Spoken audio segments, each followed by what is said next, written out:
Welcome to Control on Compete. Today we're joined by Cammy from Boston Breach. How you doing, mate? Good, how are you? Very well, thank you. So Cammy, tell me right, how did you first get into playing games then? I'm always interested to find out how people actually started playing games. Well, I mean, obviously I started when I was a wee boy. PlayStation, playing years ago with my pals. And then as time went on, just finding more on YouTube, getting more and more. What did you play? What was your first recollection of the games you played? Call of Duty. Well, actually, I guess when I was really young, it was like Crash Bandicoot. You can say that if you want. I don't want to throw anyone under the bus like you play COD, right? No, it was more like Crash Bandicoot. I'm trying to think. We were playing that last night. Spyro. My wife put it on last night, Crash Bandicoot. Quite a frustrating game. Yeah. That and Spyro was what I remember being really young. And then when I got a little bit older, it was like Grand Theft Autos, and Call of Duties and stuff like that. And that's kind of just went from there. Okay, what age were you played Grand Theft Auto then? I must have been pretty young. My mum didn't buy it for me. It was my dad. I used to play it at my dad's house. The boss, eh? Yeah. So he bought it for me. I used to play it, but to be honest, he didn't really let me sit on the games very much. So it was only an hour or so. I used to play it. It doesn't take long to run loads of folk over, eh? No, yeah. And then, are you looking forward to the new Grand Theft Auto? Oh yeah. Yeah, I'm desperate for it, to be honest. I bought a nice new supercomputer just... Ready for it? Just for enjoying it on all the high graphics. It's going to be good, eh? One of the kids at my wife's... my daughter's dance school, her dad is one of the designers on Grand Theft Auto, and he's like working overtime all the time. So I think they're really going for it to make sure they get that released next year. I think it's going to be really good though, eh? No, yeah. I mean, they've never... The last few games they've made, they've never missed. No. Red Dead Redemption 2 was class. I loved it. Loved that game, so I'm looking forward to it. What do you think would be really cool to have in it then? Where do you think they can take it? I mean, a lot of role play. There's a lot of. I wonder if they're going to lean in, because I've seen a lot of role play with Grand Theft Auto, and you wonder that's something people have taken out with the game and made a world of their own. I wonder how much they're going to try and integrate that, or if they're not. I definitely think they should, because I mean, there's obviously the regular players that probably don't really know much about role play. Yeah. But obviously, it's gotten huge over the years. Yeah. So I mean, it would be good if they could integrate that into the game. But I mean, I think with the base game, they're never going to miss when making one. So I think if they can add an extra thing or two, it'll make it unreal. Even giving the multiplayer something more competitive can be quite cool as well. Oh, yeah. Yeah, I was like, I think, it's such a cool game. I think, the map, what I've seen of it, it's going to be even bigger as well, right? Yeah. I think it's in Miami or Florida, somewhere. Yeah, it's just going to be huge. Somewhere, yeah. So, go back again. So, when did you start thinking that you're maybe good at games then? Like, when did you start thinking, like, I'm actually all right at this? Probably when I was about, like, 15, 16. That was when I started to put a lot of time into Call of Duty, to be honest. Because, I mean, there was some games growing up that I played just for fun, like racing games and stuff, that I thought I was all right at. Yep. But throughout years of just playing Call of Duty with my pals, I realised that I'm getting pretty good, and then started to find out more about the competitive side of stuff. And I'm a competitive person, so that's where I kind of found the love for it. And how did you find then, just obviously your mates not wanting to play with you anymore, because you're obviously... Well, they probably did, because you're on their team, right? So you're probably carrying all your mates all the time. When were you sick of carrying your mates? When did that suddenly change? To be honest, I played with a couple of my mates for a pretty long time, until I was about 17, 18, but I think they just got older. They just kind of grew out of gaming, so they kind of just left it. But to be honest with you, up until about 17, 16, I was still just playing with them basically every day. Yeah. And so how did you then suddenly get into, I mean, you talk about your career then, what was your kind of first step into like being a pro player? I just started playing this website called Game Battles. Yeah, I remember Game Battles, yeah. So that and a gaming Twitter, and then I started to go out on my own, playing with random people, and then getting into that aspect, and then I just loved it. I just loved playing every day. So I mean, that kind of just went from one thing to another. And how long did you spend playing the game then? When I came home from school till 10, 11 o'clock at night at least, basically every day. Yeah. Every day. And so then, I suppose, were you getting kind of grief from your mum or your dad being like, you're playing too much? And then... Yeah, my mum was quite easygoing with it. I mean, I still went out here and there, but I definitely played a lot. But my dad was definitely strict on it back then, but now he pays the most attention to it. So it's like the opposite now. So I'm going to ask you a dad question then. What's the biggest prize pool you've been involved in then? The Call of Duty Championship, which we came second. I think we walked away with 160 grand each. Right, and did your dad pay attention then? Yeah, he did, yeah. You don't hear that. I know, I'm not throwing your dad under the bus, right? But that's going to be when it starts to turn round and they start thinking. Yeah, definitely. Wow. I think that was when I realised. Like, remember I let you play Grand Theft Auto, son? Yeah. So he was like, as soon as I actually got, because I was going to America for like a good 2 years before I actually got into the Pro League. And as soon as I got into the Pro League and started getting broadcasts on YouTube and stuff, that's when he started to first, you realise that it's something serious and started watching a bit more. And so when was that? What year was that, Cammy? Would have been halfway through 2019. So that was when I first went pro. And so right, so obviously in Scotland there's not any of that bigger teams, right? So you had a Skelp. I think Skelp kind of tried to do stuff with Call of Duty, done quite well, but never really probably to that size. And so was it the American teams that you were going for then? Like what kind of cups did you go in? Yeah, so originally, like I just played with some of my mates from England. We were going over there and competing in sort of amateur tournaments. And then that then just kind of elevated into the franchise league forming with the 12 teams I remember that. In North America. So that was what happened, and then as soon as those teams obviously got formed, then that gives opportunities for people like me to actually move over there quite easily and get visas and stuff sorted. And was it easy enough? So did the Overwatch League copy the Call of Duty format then? It was the other way around. Was it the other way around? Yeah. Right, okay. Yeah. Yeah, and so how many teams got formed then? 12, and there's still 12 at the moment. Unfortunately, they haven't managed to get any bigger. I think by now they were probably hoping for at least 16 teams. And so would it be better, do you think, to be bigger? Do you think it'd be good? Yeah. Just more jobs for people, more security. More competition though, right? Yeah. Do you think they want it to be bigger? I really don't know. Because you think about it, right? You talk about F1, for example, like a lot of the teams, I suppose, maybe don't want extra ones to be added because they're all right, I'm fine, we're getting our share of the revenue. Maybe there's some parts that maybe don't want to expand it because then maybe the money gets put out. No, yeah, further. there's definitely pros and cons to both. It just depends where they're really at. I think everyone would like to see it get bigger, but then again, if you add those extra few teams, the competition in those bottom teams, I personally don't know who you would put on the teams, but it's you never know. And do you think for the esport of like Call of Duty, do you think it would be better than if you had a kind of league where maybe the more teams would help having the different divisions then, and that would help? Or yeah, I think if they manage to make a bit more of a sustainable thing for the amateurs coming in, because it's really difficult for those people. A lot of people take risks in essentially just grinding Call of Duty as an amateur without having like a part-time job at least or some sort of education. And then that can, come back to bite you, and you end up missing out on, setting yourself back. Or it can go the opposite, and you can get promoted into the league, but it is definitely difficult. And I was going to say as well, do you think that maybe Call of Duty is lucky in a sense? Because, how many Call of Duties is there a year? Or like, they've got three different studios though, right? I think they're playing them. Do you ever, as players, like a certain studio better? You don't have to name any studio, right? Oh yeah, no. Treyarch. Yeah, off the bat, 100%. Oh yeah, it's I think... we're not why is that, do you think? Two. Well, that's personally my favourite over the years. But how do you know? So when you think about it, right, people jump ship all the time, and we've got the gaming industry in Scotland, and people are always jumping ship, and you're getting people, getting, what do you call it when people get picked from other companies? What do you call it? Do you know what I mean? Cherry picked. Okay. Yeah. Okay. So in a sense, what do you think it is about Treyarch then that you think make them that good then? I honestly, I think it's just the dev team are pretty supportive towards competitive, whilst the other teams, not that they're not supportive towards it, they definitely are, but I think the way they've catered the games are probably a bit more to the public base rather than to competitive. Do you ever play the campaign? Yeah, no, I still play the campaigns here and there. A couple of them, the last one I played, to be honest, was the Modern Warfare 2 most recent one that came out. That one was really good, but to be honest, I've not played the last two. And what do you think about the Black Ops, the omnidirectional? What do you think about that? I like it. Again, it's competitive. I think it adds a bit of skill. Yeah, I was going to say, because you're obviously a pro player, do you think it helps you just be hammered down that you're a pro player because there's all these other things that you can show off your skills with? I think so, yeah. I think, again, there's pros and cons to it, but I think it's definitely more so leaning on the side of skill and talent rather than a bit more basic of a game.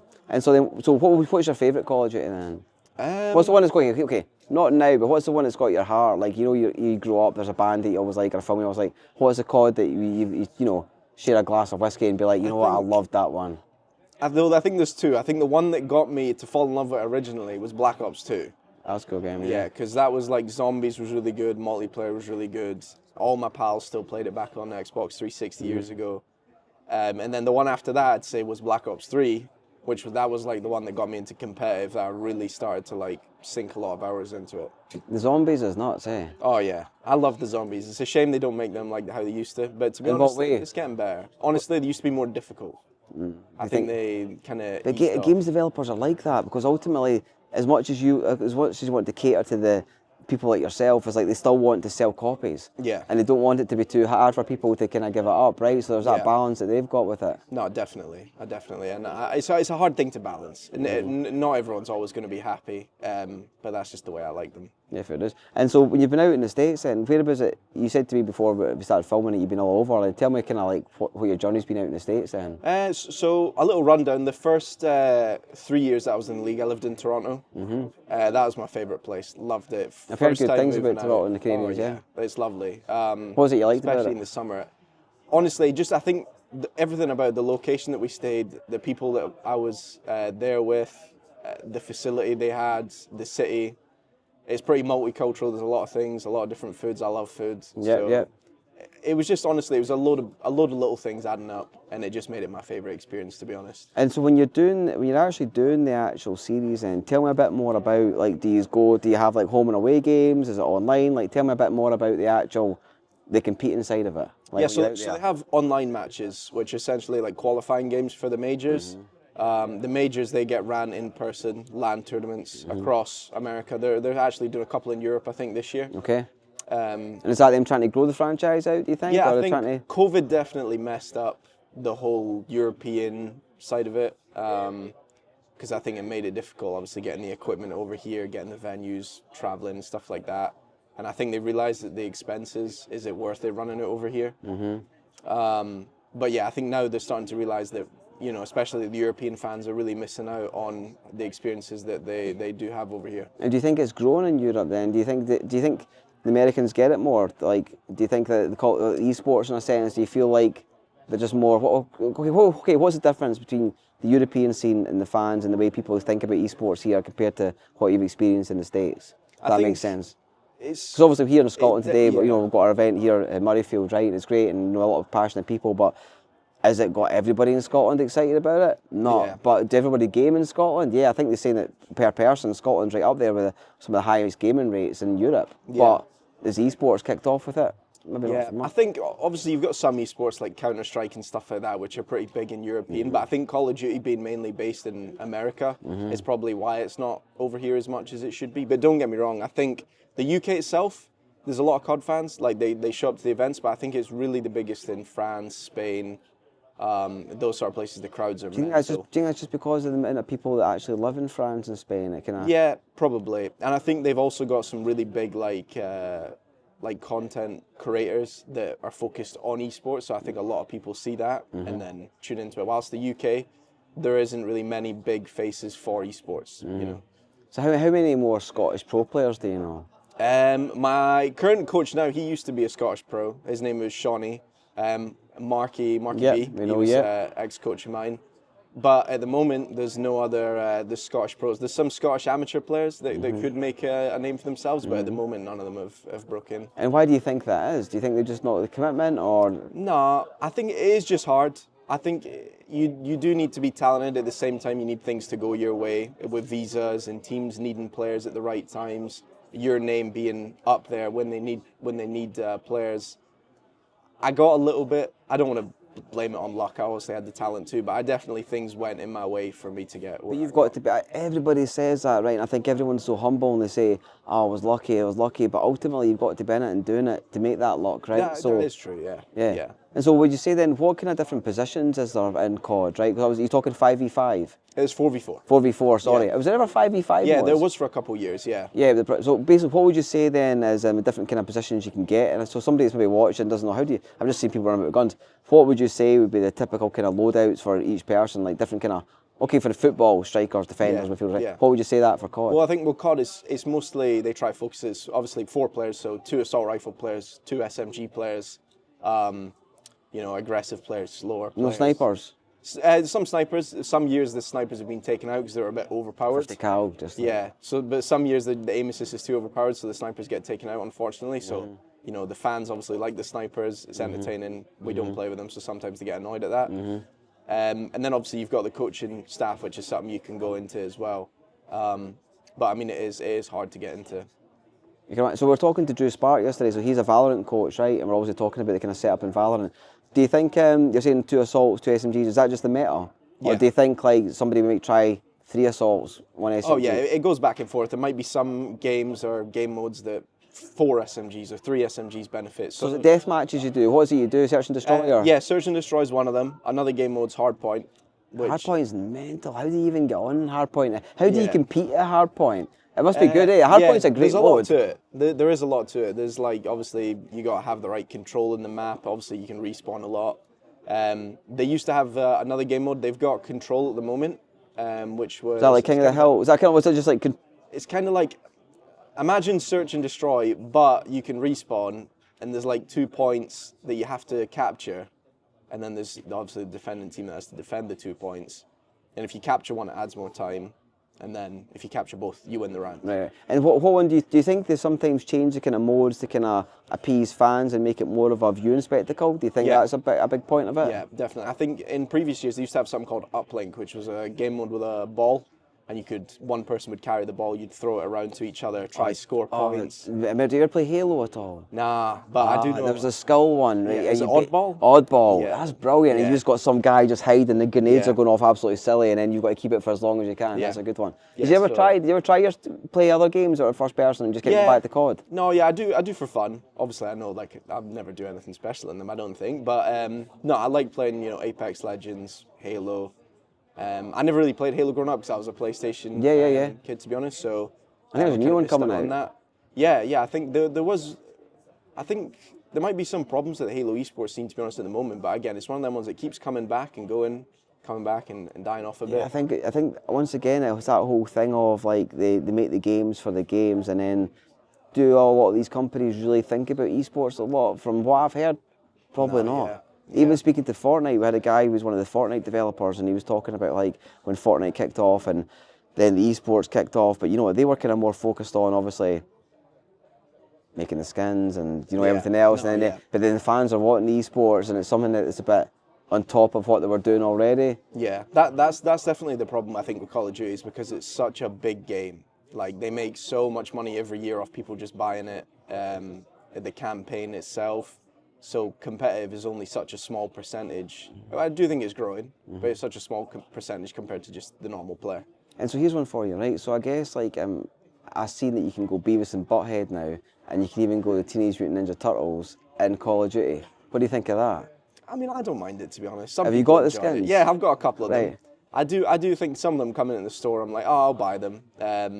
How much do you think you've spent on it? Oh, not that much. Well, it depends. I don't know what that much is, to be honest. You just tell me, like, how much do you think? Maybe, I've probably not spent more on like £100 on skins. But that's like, I feel like with the amount of stuff they bring out, because they bring out stuff a lot. It could be loads of different little collabs they've done with companies. You can spend a lot of money on the store on silly wee things, to be honest. Yeah, and sometimes you do. I think I've bought like the Optimus Prime skin on Roblox with my son. Yeah. Because I think he thinks my name's Join Me, right? Yeah. So you played I actually played a Roblox game, and they had a kind of Call of Duty mode on it. It looked like a game. It looked just like one of the old Call of Duties from 5 years ago. It was actually really good. Yeah. Have you seen that at all? No, I haven't played much Roblox, but I know there's a lot of customizable stuff you can do with it. Yeah. So tell me then, where are you now in your career? What is it you've been doing now then? So last year I was living in Boston, which lovely city, lovely place. I'd recommend people go to it. It's got a bit of modern to it, but it's also quite an old city too, so there's a lot to it. A lot of good food. So it's really cold in the winter, so don't go in the winter, go in the summer. But at the moment it's my off season, so we're currently waiting for all the teams and stuff to be sorted, and just seeing where we're going to be set up next year, because I think we're moving. And so then what kind of advice, in a sense, would you give to any kind of player that's maybe watched it now, saying, I'm really good at COD, I'm beating my mates, maybe a lot of stuff you're talking about is resonating with them, they're thinking, I'm really good. Like, how would they get, does the leaderboard not lie? Do the scouts, how does a scout find a player? Do they just look at it as a leaderboards out there and see a KD and just be like, that guy's really good? Essentially, yeah, but I think you'd have to do it at the actual amateur events. You'd have to go with a team, show up, do your thing, then you'd maybe get your name out there. But if you're going for something before that to get into that, honestly, they've took game battles out. That was something pretty reliable that you could build up. Why didn't they took that out then? I honestly have no idea. It's a shame, to be honest, because it was really big years ago. Maybe it just died down over the years. But you've got ranked play game modes and stuff like that. I'm sure if you live streamed and people saw you were decent and you're pretty passionate about it. If you just sat there and grinded with 4 people, that loved it too. I'm sure that's a bit essentially what happened to me. I just grinded it with my new friends that I met, just random people, and kind of went up and up and up as time went on. You touched on a good point there. Do you think that it's good to have a bit of a profile as well, and do you think that help you get noticed? Like if you do a lot of content creation as well as your games? Oh yeah, definitely. Especially if you're live streaming even ranked play and you're doing quite well, or you play against a couple pros and you start playing with them, and yeah, it can definitely just lead to things, to be honest. It's just actually getting your name out there nowadays that's the most important thing. And so I'm going to ask you two things. What I'm going to talk to you about is how you think people should train, things they should work on, right? So let's start with that then. What would you say to anyone that's kind of grown up and has been playing it and maybe they're just sweating the one thing? What kind of things would you say to them to work on that makes a pro player? I think, obviously there's a boring answer of you actually just need to play the game, right? So your individual talent in terms of shooting your gun and moving around the map.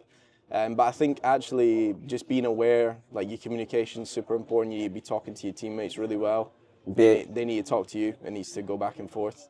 That's one thing that I think even a lot of pros, to be honest, definitely struggle with. Like that separates the top from the bottom. The communication on the map, who's down where they are. Because it makes everyone's job 10 times easier if you can sit there and talk properly to each other.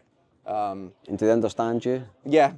I think, to be honest, my accent's kind of died off over It's not the too years. bad. Yeah, so I think going over there and playing with a bunch of American people and English people has kind of faded away, to be honest, from when I was younger. And what when they think of you being the Scots, do they think it's done you well being Scottish? Do you think they like having a Scots guy in the team? I mean, what's your team made up of? Like, what kind of nationalities on your team? There's actually, there's a Mexican kid on our team. Awesome. And there's an American guy on the team, and I can't say the other one just yet because he hasn't actually been announced. Yeah, so I don't want to ruin it. Yeah, fair dues. But yeah, so I've got a Mexican player, obviously, which is good. We got different cultures. Yeah. Two Scottish coach, Scottish player, Mexican kid, American guy from the Bronx. So one of the things, what do you think actually? Do you see your personality, or do you think other people from other countries, there's traits of their nationalities that make them play a certain way?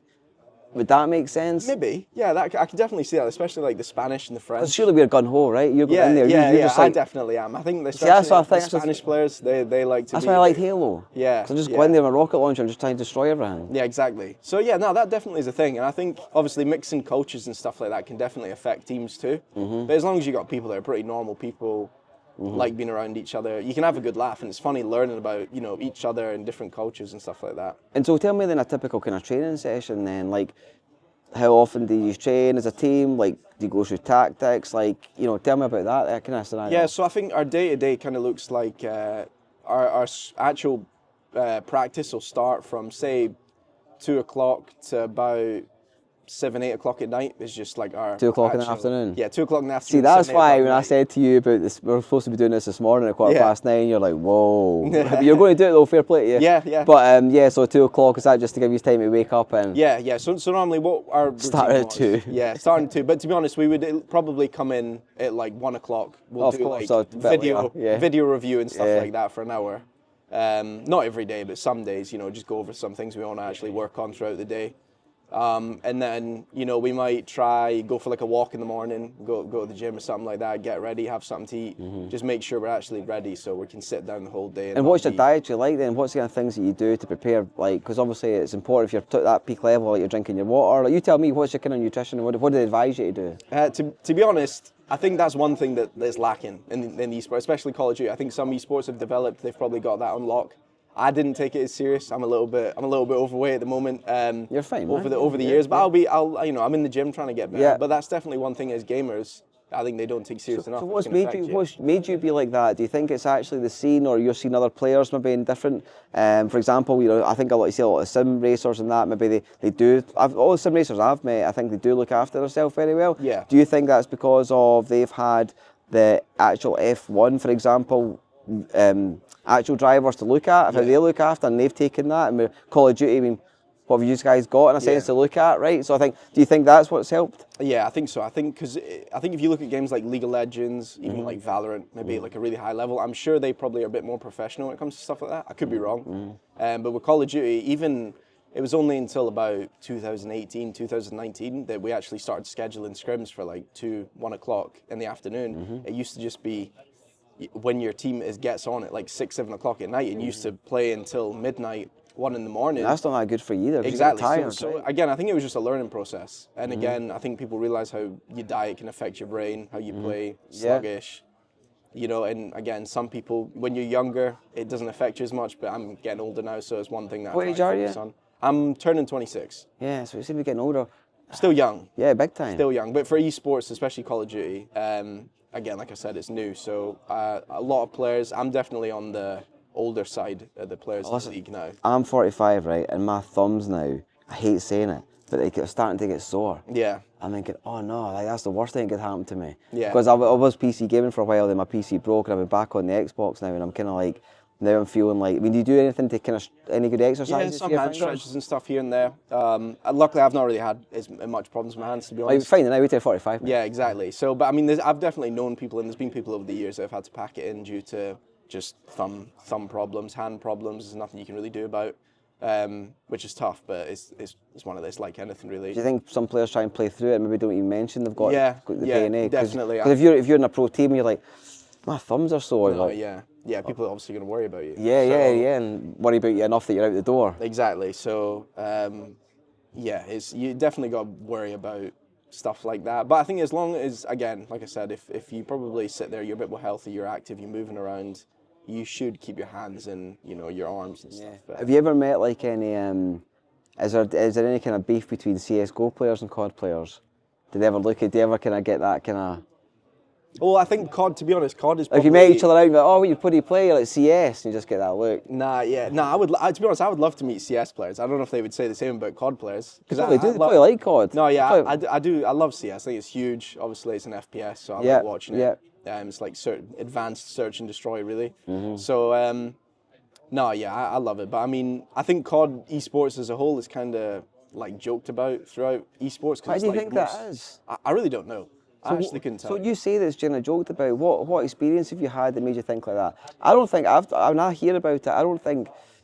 See, that's why I asked you the question about Beavis and Butthead and the Turtles, because I wonder if that annoys the pro players to be like, now they're kind of doing this to my game. I know you kind of think it's fun about it, but maybe that's maybe something of being like, well, we're getting enough grief as it is. We don't need that. But honestly, I think it might just be because Call of Duty is such a casual public game that maybe that's... Because it's for the masses. Yeah, but rather than, other games like Apex Legends, CSGO, or CS2, sorry, Valorant, those games are specifically built for esports and competitive. Whilst Call of Duty is not really like that, so maybe that's why people hold grudges against it. But honestly, I couldn't tell you, because I feel like Call of Duty is really supportive of other scenes and stuff, but we don't really get it back. I bet you people are more upset playing CS and Valorant, because a lot of the people I see that play it, because it's such a frustrating game, and once they die, they die.